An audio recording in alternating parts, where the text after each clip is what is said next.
방문할 때마다 동영상이 막 나오니까 가끔 저도 어제 카페에 가서 홈페이지에서 보니까 다들 저 얼굴이 잘 받는구나 이런 생각이 듭니다. 감사하는 마음으로 우리 신앙인이 한 주간을 보냅시다. 감사하는 마음이 오늘 보고의 주제 같습니다. 평생을 얼굴이 흉한 상처로 일그러진 아버지가 있었습니다. 그에게는 아들과 딸이 있었고요. 심한 화상으로 인해서 자식들을 돌볼 수가 없어서 결국 어릴 때 고아원에 맡겨놓고 시골에 외딴 곳에서 혼자 살아야만 했습니다. 한편 아들, 딸들은 버림받았다는 생각에 아버지를 어떻게 원망하고 그렇게 자랐죠. 그러던 어느 날 이 자식들은 아버지를 처음 알게 됩니다. 어땠을까요? 자식들은 아버지를 그 흉한 모습에 더 이상 만나기가 싫었습니다. 우리 아버지가 아니었으면 하는 그런 생각까지 들었습니다. 어느덧 자식들은 성장을 하였고 가정을 이루었습니다. 하지만 아버지는 여전히 자기의 모습을 드러내놓지 않고 외딴 곳에 혼자 살게 됩니다. 아버지의 왕래를 꿈꿔 살던 자식들, 아버지의 죽음에 큰 슬픔을 갖지도 않았습니다. 장례식에서 마을에 계신 노인 한 분이 문상을 왔습니다. 아버지는 화장을 싫다면서 뒷산에 꼭 묻히기를 원했다고 자식들에게 알려드립니다. 하지만 자식들은 산에 묻으면 우리 한국은 그렇잖아요. 해마다 와가지고 또 산에 가서 벌초를 해야 되고 또 다 해야 되니까 이게 귀찮은 겁니다. 그래서 자식들은 어떻게 화장을 해버렸습니다. 장례를 마치고 나서 아버지의 유품을 태우던 자식들은 일기장 하나를 발견하게 됩니다. 그곳에서는 아버지가 왜 흉한 얼굴을 가지게 된 사람이 쭉 나열되어 있었습니다. 어릴 적 이 자식들이 불장난으로 인해 집에 불이 크게 났고 자신은 자식들을 구하려다가 흉한 화상을 아주 심하게 입었고 거기에 사고로 어머니는 돌아가셨다는 내용입니다. 아버지는 죽은 아내와 자식들이 보고 싶을 때마다 일기장에 편지를 썼습니다.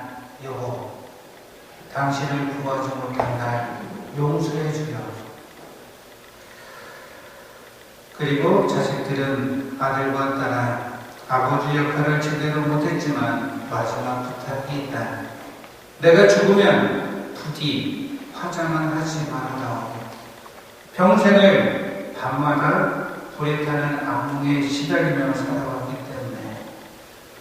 근데 뒤늦게 자식들은 통곡을 했지만 아버지는 이미 화장되어 연기로 사라진 뒤였습니다. 이 내용을 보면서 저도 가슴이 찡하게 오면서 한 가지 생각이 든 것은 선입견이라는 것, 고정관념이라는 것. 우리 마음속에 하나의 선입견이라든지 편견, 고정관념을 한 번 딱 간직하면 이게 쉽게 풀어지지 않는다는 겁니다. 그러면 이것을 위해서 우리가 어떻게 해야 될까? 오늘 복음에서 주님께서 우리에게 꼭 집어서 설명하고 말씀하십니다. 먼저 감사하는 마음을 전하는 것이지. 오늘 복음에서 예수님께서 10명의 나병 환자를 깨끗하게 해주십니다. 그렇죠? 그러나 다시 예수님을 찾아와서 감사 인사를 드린 사람은 몇 명이요? 한 사람밖에 없습니다. 그 한 사람이 또 누구인가?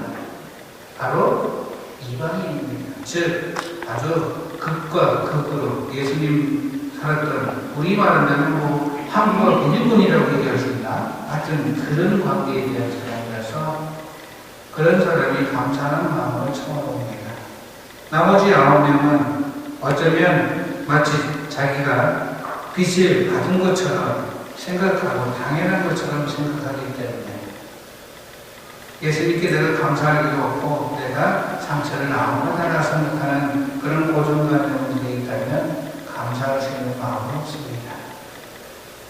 오늘 치유받은 이방인은 하느님으로부터 받은 은총에 감사했고 주님 앞에 엎드립니다. 그 결과 육체의 치유만이 아니라 가장 중요한 영혼의 구원까지 치유를 받았다는 사실입니다. 그래도 이렇게 많이 미사에 왔지만, 그쵸? 육체적으로는 상처를 받을 수 있고 그래요. 저도 여기 와서 엊그제 좀 난 것 같아요. 몸살이 좀 쳤습니다. 너무 추워가지고. 내복도 되게 두툼한 내복을 입고 있었거든요. 그래서 남들에게 말을 못하겠더라고요. 남들은 뭐, 다른 분들은 다 반팔에 반바지 입고 다니는데, 혼자 말을 못하겠네요. 내복 두툼한 거예요. 옷을 포장해서 입었는데, 이 몸살을 친 적이 있습니다. 중요한 것은 그런 것 같아요. 내 육체적인 병은 금방 나을 수는 있겠지만 여러분 마음에 받은 상처, 큰 상처들은 쉽게 가시지가 않아요. 왜 그렇죠? 바로 내 마음에 고정관념 선입견이 너무나 강하게 자리 잡고 있기 때문입니다. 이것을 위해서 우리가 해야 될 일이 감사하는 마음, 긍정적인 마음, 또 행복한 마음, 밝은 마음으로 지냈으면 좋겠습니다. 감사하는 마음은 큰 것도 있겠지만 작은 것 하나에도 있습니다. 저 역시도 어제 빙행했던 친구들 손 좀 들어보세요. 근데 눈 뜨고 어제 뭐 노래방 목소리 쩌렁쩌렁하대. 뭐 순간 완전히 죽은 듯이 조용하고 와줘서 고맙고 감사합니다. 그렇죠? 또 미사에 함께 오신 여러분도 감사해요. 우리 또 사랑하는 후배 신부님 와서 감사하고 함께 만나서 감사하다는 표현들이 되게 많아요. 심지어는 신부님 제대로 음식은 잘 드시는지 해서 바리바리 이렇게 싸주신 음식들이 너무 많은 거예요. 이런 거 조그마한 거 하나하나가 감사덩어리입니다. 근데 우리는 미처 일반적인 생활 안에서 편하게 매일같이 똑같은 생활에 만족하다 보니까 감사할 수 있는 마음이 자꾸만 더디어진다는 것이지요. 내가 이번 한 주간도 그런 감사의 마음을 생활해보면서 자꾸 감사하고 하면 나에게 주어진 은총은 더 클 것입니다. 오늘 이런 자리에 주님은 사랑으로 함께 오셨습니다. 감사할 수 있죠? 네. 소리가 작은 거니까 감하고 사과를 제가 드려야 될 것 같아요. 그래서 감사하게 감사할 수 있는 또 한 주간이 될 수 있도록 그렇게 지냅시다. 아셨죠? 네. 주님은 사랑의 모습으로 우리에게 함께 하시니까요. 이런 감사의 마음으로 사랑의 마음으로 이 미사를 계속 공헌합시다. 모두 일어나세요. 함께 사도 신경 바칩니다.